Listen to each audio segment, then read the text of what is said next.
Hey, what is going on, guys? You got Tone here bringing you a team builder, but more importantly, I'm just gonna try to explain a little bit before I go any further into this video.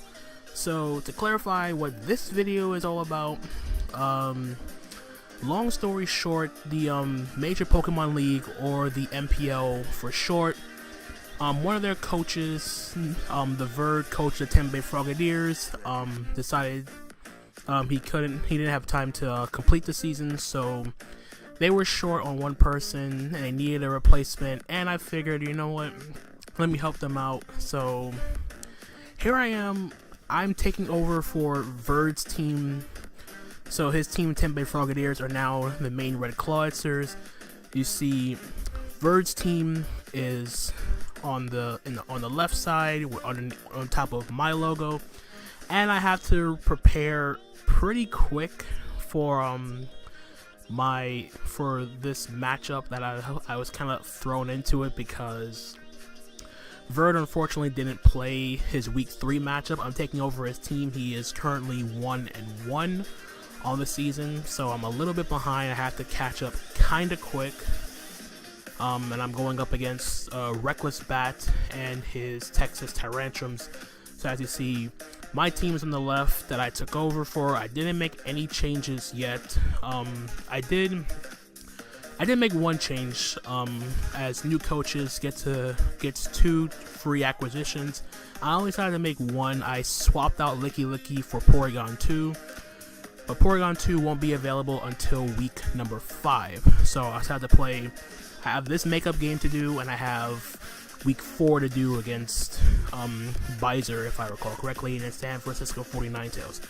So, with all that being said, you see my team on the left, my opponent's team on the right, and just to run out of team really quickly, other than Necrozma and Fernape, Azumarill, he has a lot of scary offensive threats, and to say the least, he has some very fast, hard-hitting mons with the Crobat, the Infernape, priority users, Mach Punch Infernape or Vacuum Wave, Aqua Jet Azumarill, Sucker Punch Bisharp, and then he also has, and of course, Aqua Jet and First Impression Golisopod, and he has some very good momentum on his team to complement his round 1 pick in Necrozma, but hopefully for my case, I kind of rushed in building this team, so I apologize in advance if my EV spreads are kind of standard and boring.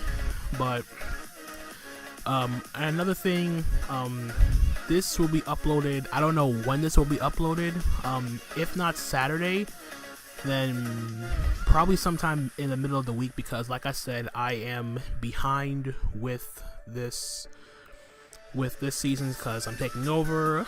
It's week 3, the league is in week 4, so I have another match to do and all that sort of crazy stuff that's coming up. So I kind of speed built through this team. I'm pretty happy with the result, to be perfectly honest, simply because I feel as though it accomplishes what I want in terms of an objective. The only thing I probably wish I had was a better Stealth Rock user, because as you see by my team, my only Stealth Rocker is the Metagross, so it's kind of a little harder, but I do have Toxic Spikes on the Frogadiers, so that's not that big of an issue. So with all that being said, I'm going to jump right into the team that I am bringing versus RecklessBat here. So first Pokemon you see here on the screen, we have King Ramses, the Frogadiers.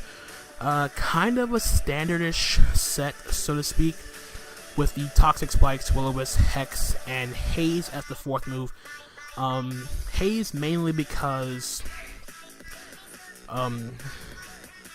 man, I forgot why I put Haze.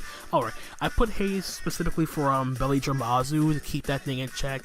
The MPL does allow status Z moves, so Z Belly Drum Azumarill is very plausible. Same thing with Z Parting Shot Silvally, healing back up its offensive threats to full HP, which can be problematic, which is why Toxic Spikes are very crucial in this battle to wear down all of his offensive threats. He does have hazard removal with the default Crobat and rapid spin Delmies, but if his hazard remover is Delmies, he has to come in on the rapid spin on potential toxic spikes, or if he comes in, as I said, the toxic spikes, I can go for a Will-O-Wisp the following turn. I'm going to take a Shadow Claw though. I might change this investment to Speed Creep and uninvest a Delmise, just so I can at least get the burn off before it can hit me with a Shadow Claw. That is very, very plausible. I'll see if it benefits me in one way or another, but for now it's a fully physically defensive spread, so I can take on hits better from the likes of physical versions of Infernape, Azu. I can nullify Azu's huge power. I can take hits from the Crobat pretty easily as long as it's not banded. Bisharp can be an issue, but if I can burn it and he's not Lumberry, that could be very, very nice. Meloetta, it does become a problem because it's immune to Hex, but at least if he's a Calm Mind variant, I can prevent him from setting up in my face by going for Haze and getting rid of those Calm Mind boosts. Same thing with Tyrantrum in an extent. Golisopod I don't really see as an issue, but First Impression plus Aqua Jet does hit like a truck. So yeah, that's pretty much the the Cofagrigus. Man, I'm all over the place right now. So this is my Cofagrigus set that I'm bringing for this battle. So next up we have Nala, our Alolan Persian, rocking leftovers with Taunt, Toxic, Party Shot, Foul Play. Pretty standard in terms of a supporting Alolan Persian set. Basically, I can come in, I'm pretty sure I can take a close combat or a play rough if the Azumarill has its huge power removed. Infernape is not like banded. Same thing with Crobat being banded or whatnot, but I do have to be worried about parting shotting on the potential Bisharp switch, as it does get a +2, as because of the Defiant, it does get essentially a free Swords Dance by switching into parting shot.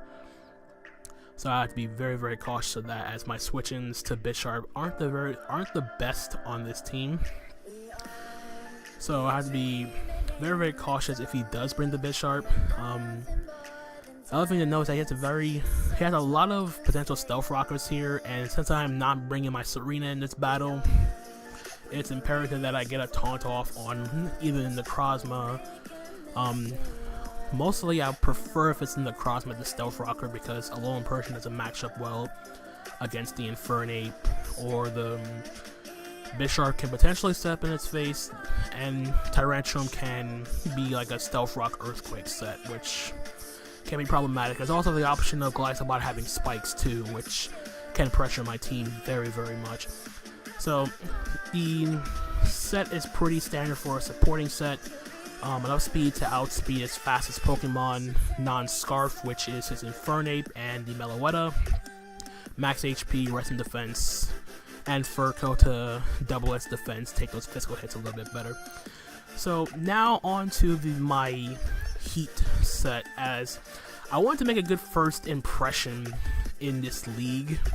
So I came up with this Victini set as I was building, and it sounded pretty Heat, and it doesn't get any hotter than Fire Emblem Z Sunny Day.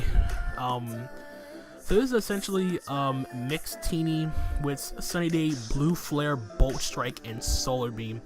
Now this looks very, very weird, but to be fair, it sounded good in practice. The main things that stop this Victini stat is Infernape, as the Sun will actually help the Infernape boost its fire attacks.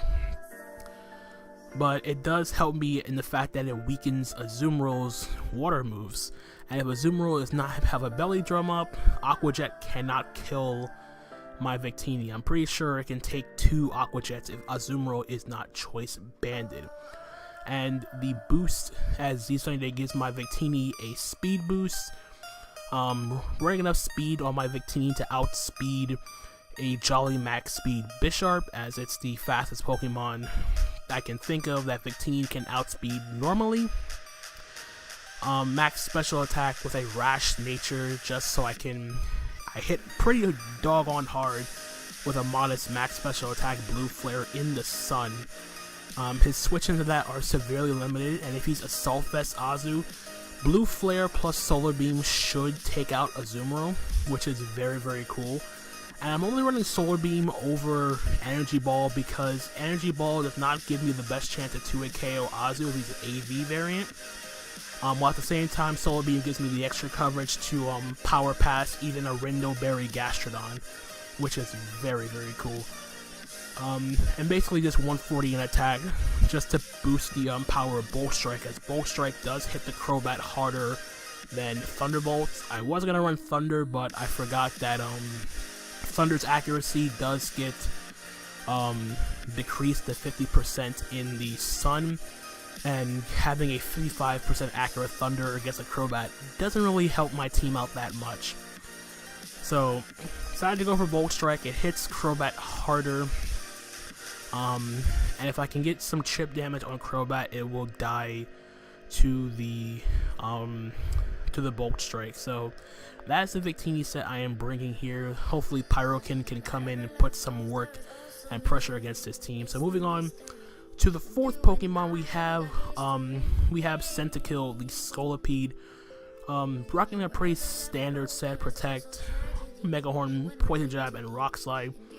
I was gonna be a little bit ballsy and try to run an all-out attacking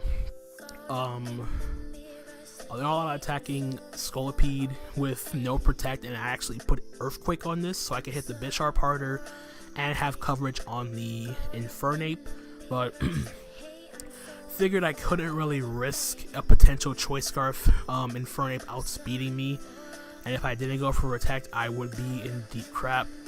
The main other thing I have to worry about is if he brings like a Tailwind Crobat variant to deal with my Scolipede. So I actually have to Protect at least 2 times. I can get a double Protect against Crobat. That can be a problem. And of course the priority I have to deal with too between Aqua Jet Azu, Aqua Jet Golisopod.